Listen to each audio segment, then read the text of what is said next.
All right. Can you all hear me well? Yeah? Good. So let's see. Here we go. There's my presentation. Great.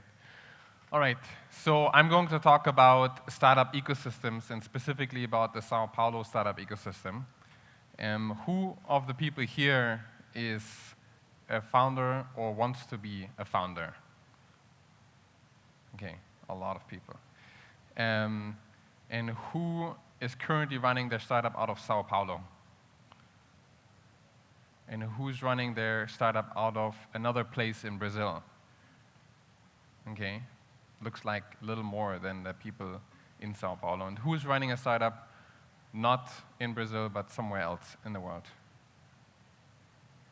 No? There are a few people? Okay, all right, good. So I hope that this presentation will give you some insight into where Brazil and specifically Sao Paulo stands in the global comparison of startup ecosystems and can help you to make some decisions with respect to where you want to start your company, where you want to expand your company to, and so forth in sort of that global ecosystem of startup hubs. All right. So before I start, who of you has heard about Startup Genome or the startup ecosystem ranking? Some people? Few people. Okay. All right. So let's see. Before I start, let me quickly introduce my company. The company is called Compass, and we've started off originally as a research project that we were doing while we were running an accelerator in Silicon Valley called Black Box, where we were working with international founders coming to San Francisco, to the Silicon Valley, and we helped them to kind of get into the ecosystem, help them to raise money and so forth. And as we're doing this, at some point we thought there must be a more scalable way of helping startups to succeed, because we're telling everyone the same thing over and over again. So we started to do a research project together with Steve Blank, Chuck Easley, and Ron Bellman in Stanford and Berkeley, looking at why startups fail and why they succeed. And this research turned out to be pretty successful. It was called the Startup Genome Reports. And the bottom line of this research really was that the vast majority of startups fail not because of competition, but mostly because of self-destruction. Where most startups fail because they very efficiently execute the unnecessary. So they do things that later on turn out to be irrelevant. And the reason they're doing this is not because they're stupid, but because they simply have a lack of visibility into the market and to their own processes. So, they, for example, spend a lot of time on optimizing their conversion rate or on building out the product before they actually know whether this is, good use of their time. And as we were looking at that sort of big problem that we discovered with our research, we started to build a product to help startups be more successful, and that product is called Compass. And with that, we attracted about 34,000 technology companies globally. And with that data set that we've built with these companies, we then started to look at ecosystems and trying to understand how different ecosystems work, why certain ecosystems are more successful than others, and so forth. So this is, was the lead-in for us to actually be able to do a sort of in-depth research on trying to understand ecosystems. And before I go to into the actual numbers, let's take a quick step back and look at, why do ecosystems even matter? Like, why do we as a company care about ecosystems? Why should everyone really care about these startup ecosystems out there? And we see that there's this explosion of entrepreneurship globally, where we're seeing a massive growth in exits and funding all over the world. And we're seeing that specifically in the US, it has a massive impact on the economy. It has globally a big impact, but in the US we can see that almost the entire job growth in the US comes from those technology companies. So what we're looking at really is not just a small phenomenon where there's some technology companies that are doing well, but we see that these technology companies are really driving a massive socioeconomic structural shift, where what we will be seeing over the next 15, 20 years is half of what today is service industry will be moving into software. So, some people call it software is eating the world. Others call it the big shift. It's the same thing. Essentially, what it describes is that software is fundamentally changing the way of how our economy works. And all of us here are part of driving this change. This change will help to build a new economy in the local ecosystem. It's going to drive a lot of wealth, and it's going to democratize a lot of resources and a lot of services that today are only available to a few, and therefore specifically interesting for countries that have sort of a large bottom of the pyramid that includes Brazil, and therefore it's exciting for all of us to be a part of this, and it's important to understand how those ecosystems work and what we can do to make them better, because they have a big impact on our economy. So let's see. Okay, good. So let's look at the Sao Paulo startup ecosystem. And I'm going to go through a few numbers right now. We're going to have some time towards the end for questions.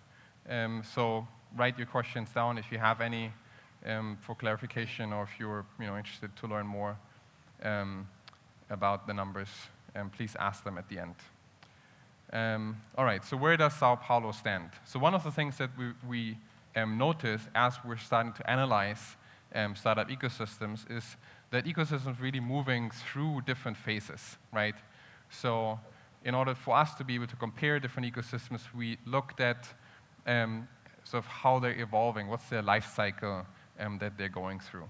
And we found that initially there's kind of a few entrepreneurs in a place, they start first companies, and without there really being an ecosystem, there might be some investors. And after the first one or two success stories, you start seeing an acceleration in an ecosystem where you slowly move from what we call emergence as an initial phase into activation. So where suddenly we start seeing a really high growth in the ecosystem. There's a lot of new companies being created in the ecosystem. That's something we're seeing in Sao Paulo. Sao Paulo is growing really, really fast. It's out of the top 20 startup ecosystems that we looked at over the last 2 years, was the third fastest growing ecosystem in the world. And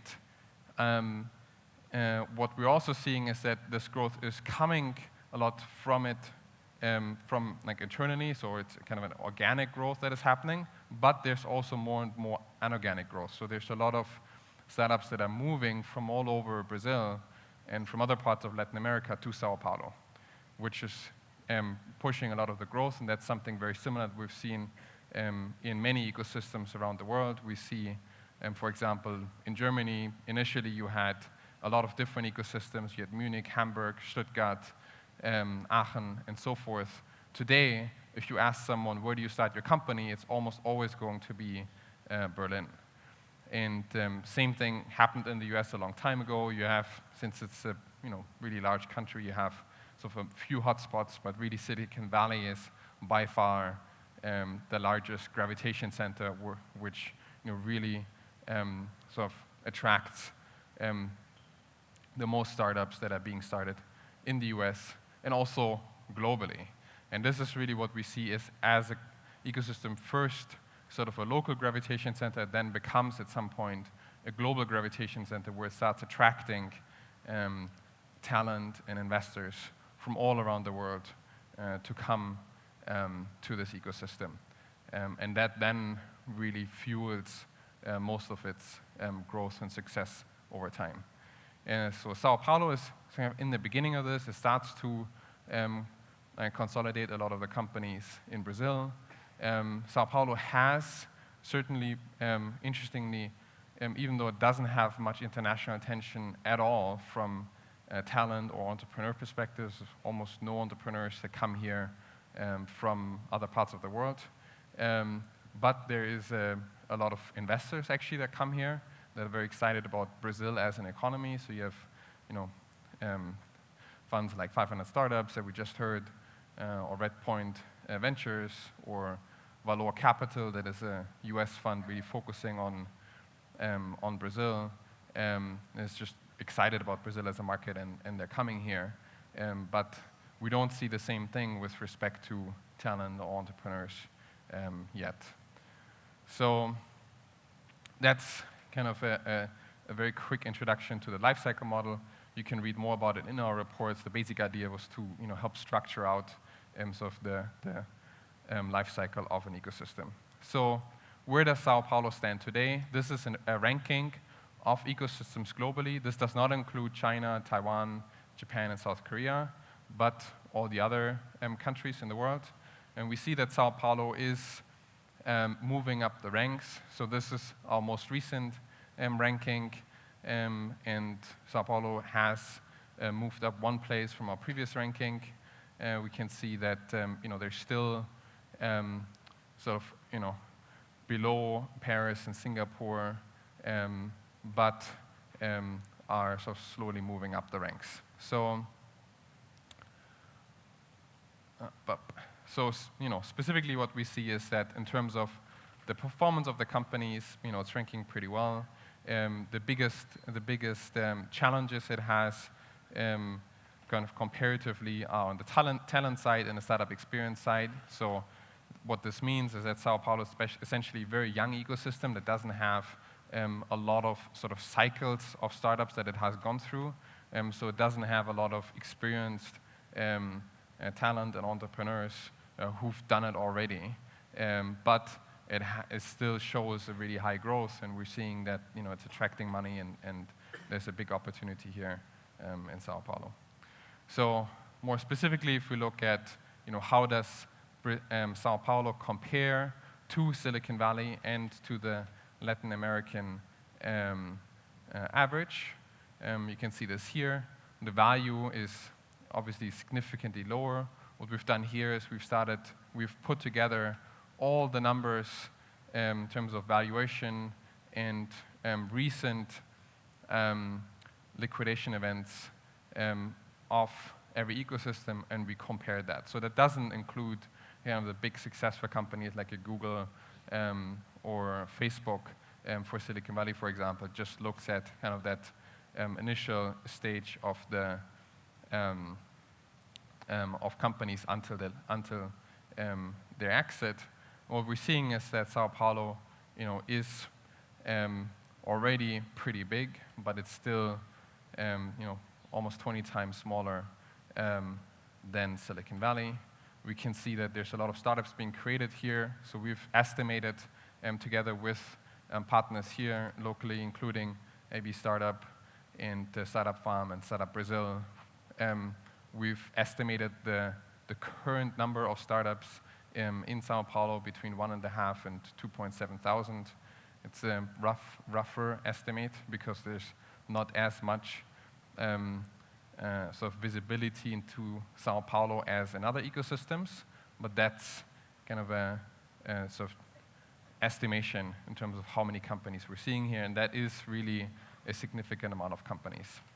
In terms of demographics, what we're seeing is that Sao Paulo is still lacking behind in terms of diversity, for example. There's much fewer female founders compared to other ecosystems, which, by the way, is a very recent development. So we've seen that there's a lot of women that have come into starting companies in the US, for example, but only, or specifically over the last couple of years, this percentage has more than doubled. This is something where Brazil is lagging behind, but for other ecosystems, this really has been a very recent development. You can see that founders are still younger. They have less experience as I previously mentioned, and the startup density also is much lower. And the reason why startup density kind of matters for an ecosystem is that when you talk to different entrepreneurs in different ecosystems, you say, what makes your ecosystem special, or when do you feel sort of did it, when was a major inflection point in your ecosystem? What we see is that people always talk about kind of a critical mass of founders and entrepreneurs, where there's kind of a community of people that is large enough that you come to different events and you will always meet entrepreneurs, and you start having all your friends and everyone starts to kind of be within that startup space. And this is where Sao Paulo is still pretty low in its density compared to the total size of the city compared to some other ecosystems out there. In terms of funding, we can see that there is a gap in the early stage. So funding for seed rounds is still lower than in other places.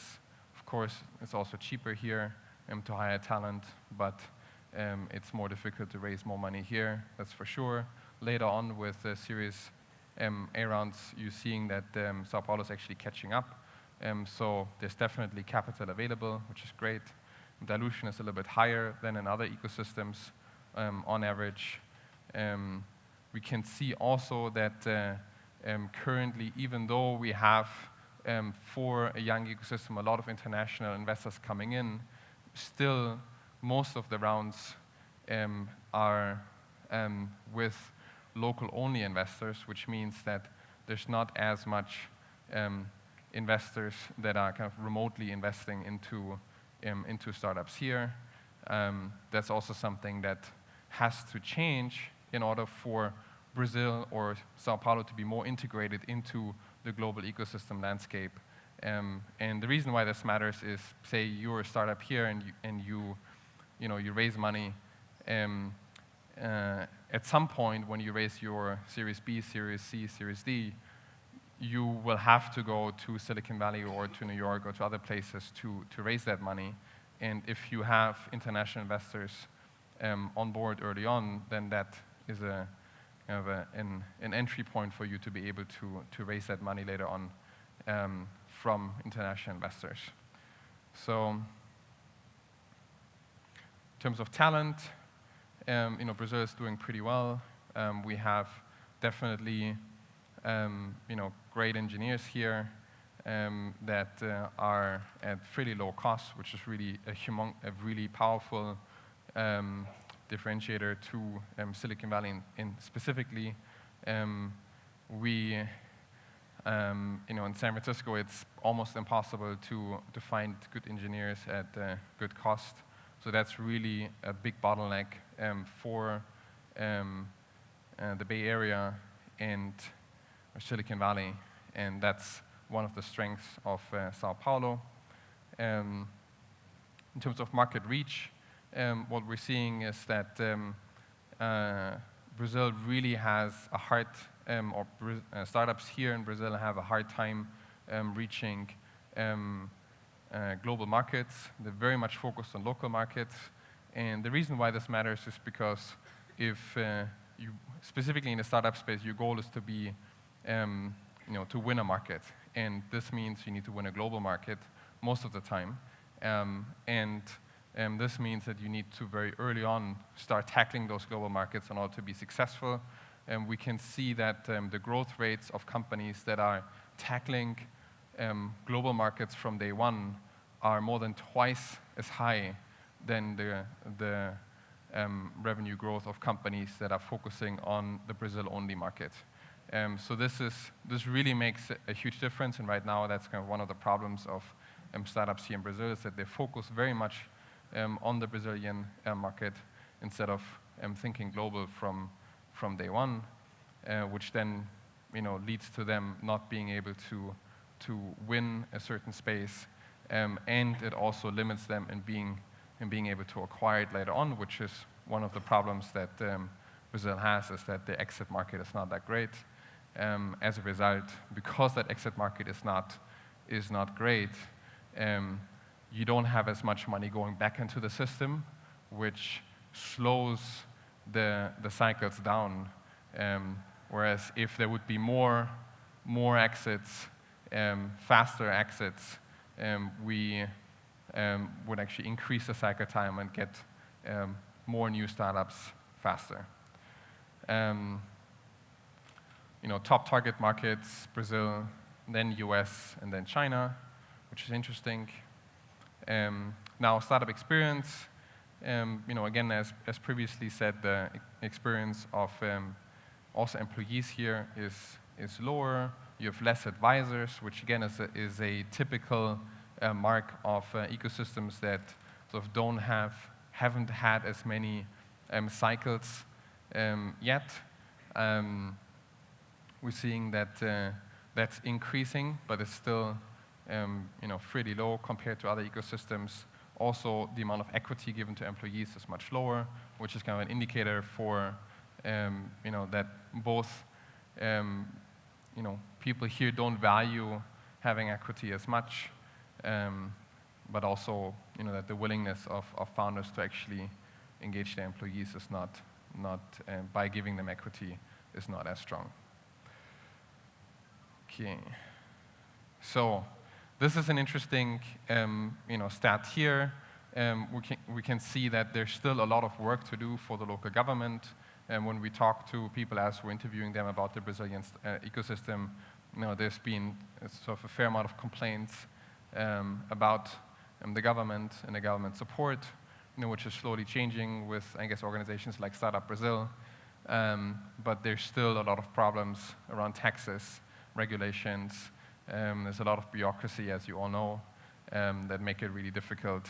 It's also hard to bring in people from other countries, even though that's not as much of a bottleneck right now for Brazil.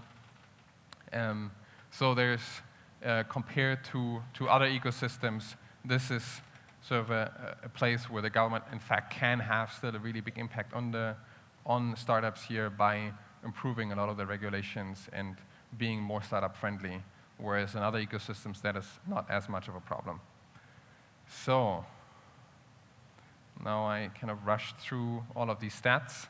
So I'm kind of quickly summing up. Out of, Brazil is a market, is an ecosystem, and specifically Sao Paulo, that is kind of starting to become a gravitation center for Brazil, that is growing really fast and has great low-cost talent, which makes it a great starting point to start a startup. But at the same time, the ecosystem here is not very connected to other ecosystems out there. So if you're a startup starting here, it can be quite tough to raise money from outside investors because there's not a lot of back and forth happening. And this is something where, for example, in Santiago, in Chile, they really put a big effort on trying to build that connection to Silicon Valley in particular by building a bridge, by bringing in a lot of investors from there, by bringing the entrepreneurs over to Silicon Valley and really sort of building a network with Silicon Valley, which has turned out to be really successful. This is something where Sao Paulo is kind of lagging behind a little bit, and that's a problem. And also, again, one of the sort of biggest challenges of Brazil is that there's not a lot of exits which can fuel the growth of Brazil as an ecosystem. Now, what's the recommendation for all the founders here? There's many, but I think the most straightforward and the most important recommendation for everyone here is that if you start a startup, think global from day one.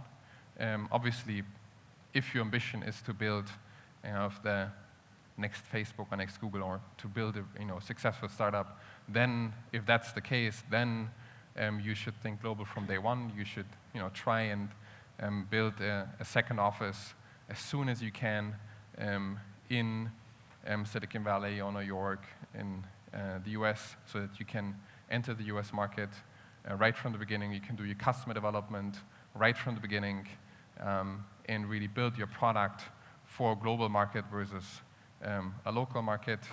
And this will be helpful in many ways because you have, for many markets, you will have more early adopters in the US, and you can actually be more of a first mover, so focusing on the US and the global market early on. Then you can still have a second office here in Sao Paulo or somewhere else in Brazil, where you can hire your team and sort of take advantage of your local network in order to recruit good talent at low cost. And that can be a major competitive advantage towards companies that are being started in San Francisco or Silicon Valley, where a lot of companies there struggle with the enormously high costs for hiring specifically engineers, but also other talent.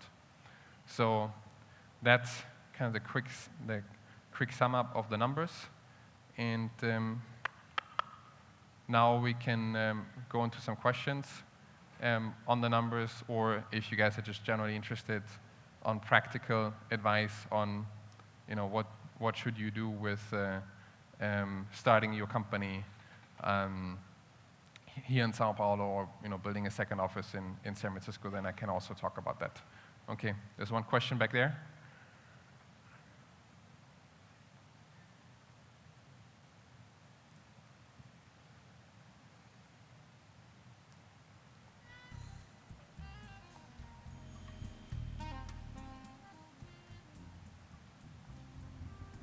Tô chegando.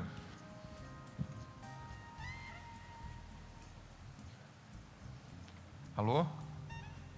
Som. Tá funcionando aqui? É um. Agora sim. Hi. Well, first, thank you for your work there in Compass. It was very, very insightful. Thank you for all the work that you have done. My name is Juan, and I wanted to ask you a question about what do you think is the key metric? I see ecosystems as a system for generating throughput of something.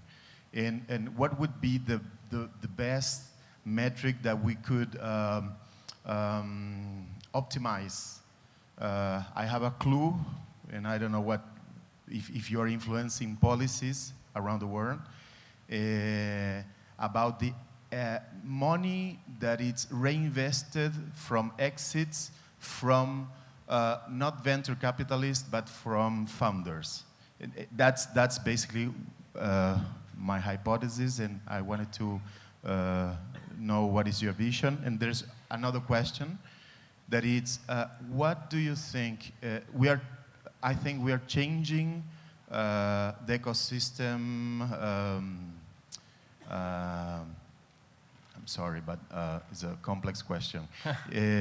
I wanted to know your vision about if we are morphing how the ecosystem, if we are turning a global ecosystem and not anymore just the cities, probably São Paulo probably won't have the whole ecosystem for doing the whole cycle, and we are probably turning in a global ecosystem with centers and subsidiaries or something like that.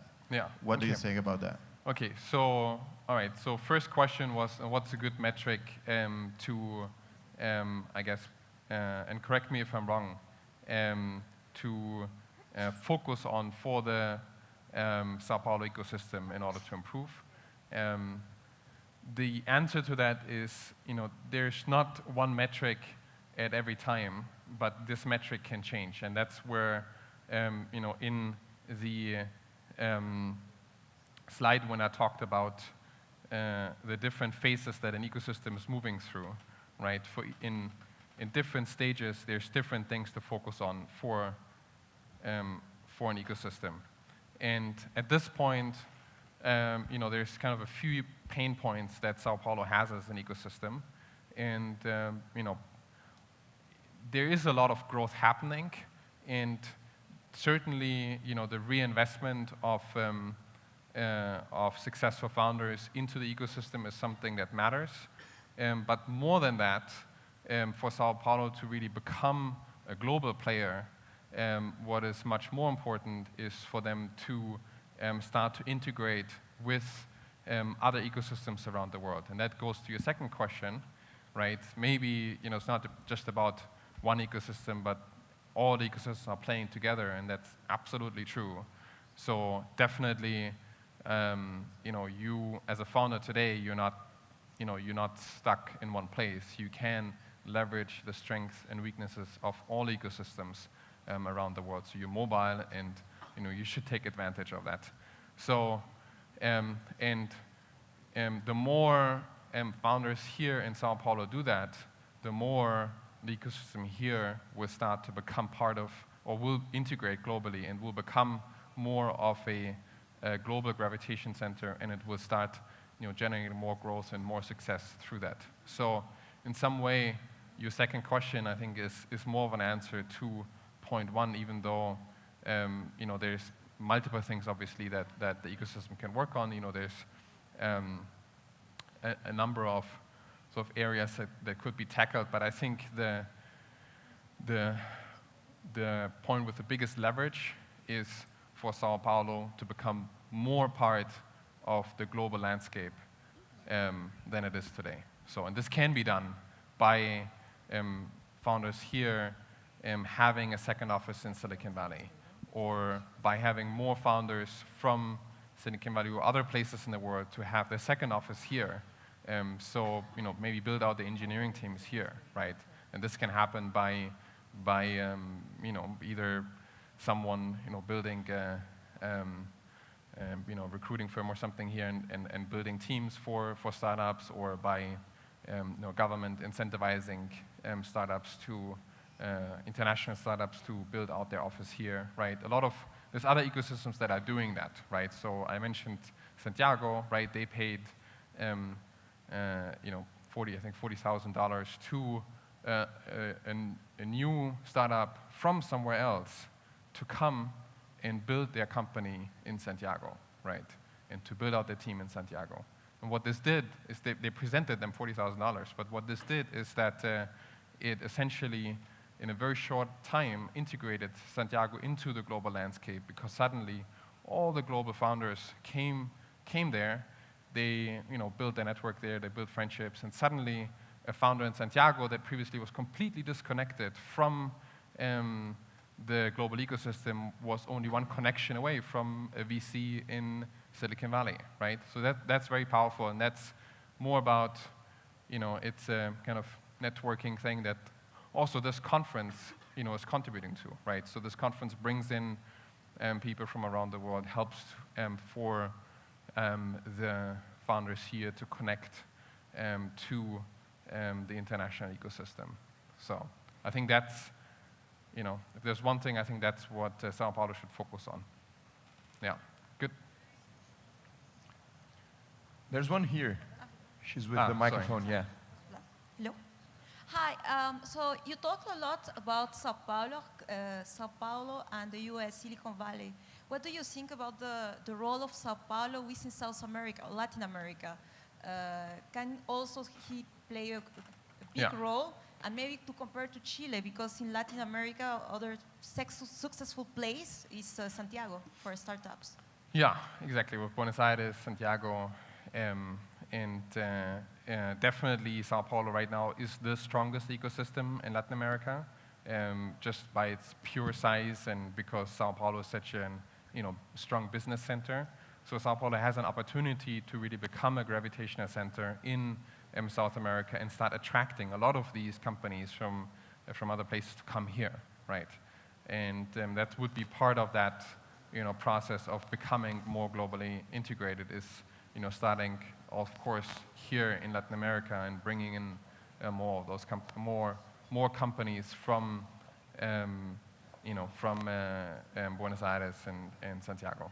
So that's there's definitely the opportunity. Yeah. Okay. Do you have time for one more? there's here. Okay, one more. Right, I think Last so. one. There were a few more. Yeah. One more? First of all, thanks again for your work. I follow your work in Compass and really respect what you guys do. I think it brings a lot of visibility to the South American ecosystem. Having said that, I work with the Founder Institute, so I am of the sort of like Silicon Valley school of things, but we have the belief that great startups can be built in anywhere in the world, and that's literally what Founder Institute does. And the main idea I have here is that you mentioned a strategic move for Brazilian startups in the early stages to move to Silicon Valley or New York as an entry point into the US. I think that's super valid, except maybe I have a little bit of a different view on that because I'm from Canada. I'm from the Ontario Technology Corridor. I'm from Toronto. So I'm close to Waterloo, the city that has the second largest number of engineers in the world, the city that serves the best founders to Y Combinators, as Sam Altman will tell you. And the reason that I bring this up is because the cost of entry into the US market, be it as strategically as it would be in New York or in Los Angeles or Silicon Valley area, at a much lower cost, you could probably set up that secondary office in the Ontario Technology Corridor and take advantage of all of the policies that the Canadian government provides to entrepreneurs like myself who built companies in Toronto and was 100% active also in the US market, right? So can you please comment on that and let us know a little bit? So it's funny because we just released a report on Waterloo, a very in-depth report where we work together with Communitech and a number of the local organizations there. We call it the David versus Goliath of startup ecosystems. So Waterloo, in fact, has the second highest density of founders after Silicon Valley. So it's a very small place, but it has an incredible amount of startups there. However, one of the recommendations that we've given and that generally everyone agreed with in the area is that the number one problem of Waterloo is that they don't grow fast enough because they're focusing so much on Canada first and not on the US market. So this, in fact, is a big problem for startups in Waterloo as well. A little bit less in Toronto, but it's in Waterloo in particular. There's very little connection to large companies if you're, B2B trying to sell to large companies. You have a bit more in Toronto, but it's still, not as much as if you're in New York, right? So I think Waterloo is a great ecosystem. And it's, I think, the same as Sao Paulo. It's a great place to build out your team because you have access to an amazing amount of talent. But in order to grab a global market, today, still the path to these global markets goes through the US. And this might change, but today that's the case. So today, most of this is happening in Silicon Valley. This is where you have the entry doors to all the large companies. If you're in B2B, you can build all the partnerships with Facebook, with Google, and so forth if you need global distribution in the consumer space. And this really makes a difference, right? Because if you're in the Valley, right, you might, at a bar, meet a guy who works at Facebook who then will put you as a featured app in their app store, and bam, and suddenly you reach 1 million people, right? And that's just because you met someone in the Bay Area who helped you to make it happen. And this is something that happens there all the time, right? And this really, is kind of an example for the power of being in Silicon Valley versus being here. And of course, you can build a successful startup anywhere, right? When people ask, where should I start my company, right? I say it's kind of like, when you decide to go to university, right? And you can go to Stanford and study there, or you can go to your local college, right? Well, you had people who won Nobel Prizes from anywhere, right? But most of them came from good universities. So it's same as with, with startups. You have great companies that are being built in the middle of nowhere, right? They're very successful.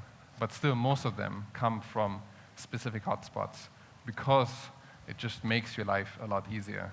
and allows you to build successful companies, much more successfully. So, yeah. The time shows we still have a few minutes. Okay, yeah, but we're out of time. Okay, all right. So we have, I guess there's a workshop tomorrow also. If anyone is interested to learn more about this, we're going to go a bit more, I guess, around practical advice for building a company in the workshop tomorrow. Yes. At 9 a.m. So if you're interested, you can join that. And then if you have any questions, you can tweet or email me. My email is bjoern@compass.co. And you can download our research on our blog, startupcompass.co. And then you can also try our application that gives you free benchmarks and automated reports on compass.co. All right, thank you. Thank you very much, Bjoern. Thank you.